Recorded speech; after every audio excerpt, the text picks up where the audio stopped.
সোহাগ, আমি মাইসনকে স্কুল দিয়ে ওইখান থেকে সরাসরি অফিসে চলে যাব। ডয়ের টাকার বাজারের লিস্ট আছে, তুমি বাজারটা করে এনো। আচ্ছা ঠিক আছে, তুমি কোনো চিন্তা করো না, তুমি অফিসে যাও, আমি বাজার করে নিয়ে আসবো না। দরকার হয় আমি রান্নাও করে রাখবো না। আচ্ছা তোমার কি আসতে কালকের মতো আজকেও দেরি হবে? হ্যাঁ দেরি হবে, কালকের মতো আজকে অফিসে অনেক কাজ। তোমার কি ফোন দিচ্ছে, ফোনটা ধরছো না কেন? আরে না, তো ইমার্জেন্সি ফোন না।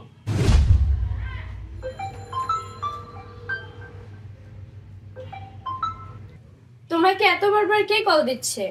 আরে অনলাইনে একটা অর্ডার দেওয়া ছিল তো, ওরাই বারবার ফোন দিয়ে ডিস্টার্ব করতেছে। আচ্ছা আমি ওদেরকে ফোন দিয়ে নিষেধ করে দিচ্ছি।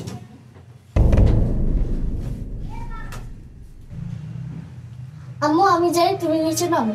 আচ্ছা ঠিক আছে।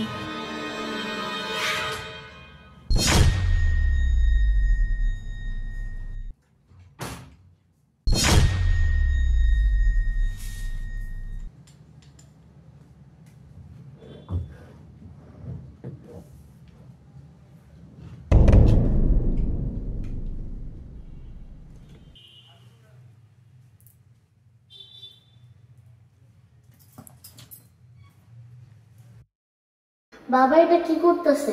এই আন্টিটাকে পর্দার নিচে কেন লুকাচ্ছে? মাইসুর চলো। সোহাগ আমি গেলাম।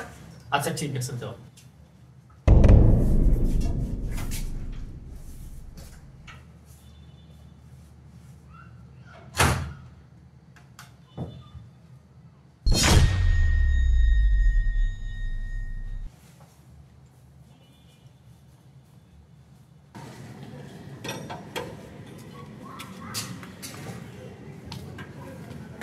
আম্মু তোমার একটা কথা বলি। কি কথা বলো? জানো বাবা আজকে একটা আন্টিকে ঘরে এনে পর্দার নিচে লুকিয়ে রেখেছে। তুমি এগুলো কি বলতেছো? তুমি মনে হয় ভুল দেখছো। না আম্মা, মিথ্যা বলতেছি, আমি সত্যি বলতেছি। এটা মনে হয় তোমার মনের ভুল। ওই যে তোমার স্কুলে গাড়ি চলে আসছে, তুমি স্কুলে যাও, আমার অফিসে যেতে হবে।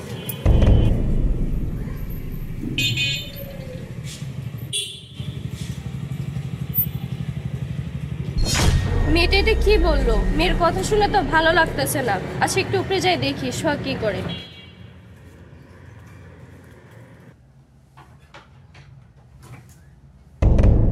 কি ব্যাপার, সোহাগ দরজা লক করে নেয়?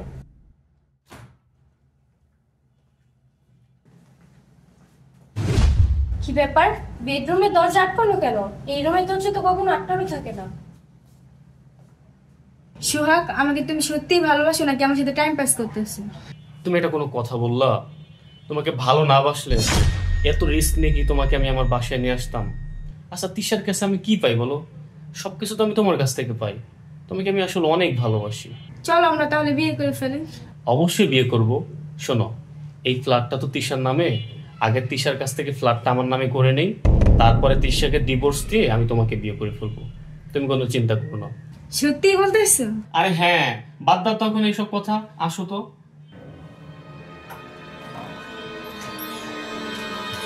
বাহ সোহাগ বাহ, এই ছিল তোমার মনে? কি দেনি আমি তোমাকে? কি পাও নাই তুমি আমার থেকে? আমি স্ত্রী হিসাবে তোমার সব চাওয়াটা পূরণ করছি, আর তুমি আবার ভালোবাসার এই প্রতিদান দিলা আমার বেডরুমে। তুমি অন্য একটা মেয়েকে নিয়ে এসে রোম্যান্স করতেছো। ছি সোহাগ ছি। এই তুমি কেমন মেয়ে? তুমি জানো না ও বিয়ে করছে, ওর বাচ্চা আছে? তার জানার সত্ত্বেও তুমি ওর সাথে কিভাবে নোংরামি করো? তোমার লজ্জা লাগে না? আপু, আপনি যা ভাবতেছেন তা না। ও আমার অফিস কলিগ, আমি একটা কাজের জন্য আসছি। বাহ সোহাগ, তুমি তোমার ভালোবাসার মানুষকে ঠিকমতো মিথ্যাটাও শেখাইতে পারলাম না যে তুমি তো চাকরিই করো না। অফিস কলিগ কোথা থেকে আসলো? সরি তিশা, আমি আমার ভুল হয়ে গেছে, তুমি আমাকে মাফ করে দাও। এরকম ভুল আমি আর কখনোই করবো না। ছাড়ো আমাকে। তোমার ওই নোংরা হাতে আমাকে টাচ করার তোমার কোনো অধিকার নাই। তোমার চাকরি নাই, আমি তোমাকে কোনো অভাব বুঝতে দেই নাই। আমি নিজের হাতে কষ্ট করে এই সংসারটা চালাইতেছি। আমাদের একটা মেয়ে আছে, তুমি তার কথা ভাবলে না? তুমি এই কাজটা করতে পারলা? জানো তোমার এই নোংরামি সবার প্রথম কে দেখছে? আমাদের মেয়ে। আর তুমি রুমের ভিতর যা বলছিলে আমি সবই শুনতাছিলাম। তুমি আমাকে বাসা থেকে বের করবা? সেটা হবে না। বের হও তুমি তোমার এই ভালোবাসার মানুষকে নিয়ে। তোমার এই চেহারা আমাকে আর কোনোদিন দেখাবা না। তোমাকে আমি সময় মতো ডিভোর্স লেটার দিয়ে দিব। সরি তিশা, এরকম ভুল আমার আর কখনোই হবে না। তোমার মতো নোংরা মানুষের কোনো মাফ নেই, বের হও তুমি।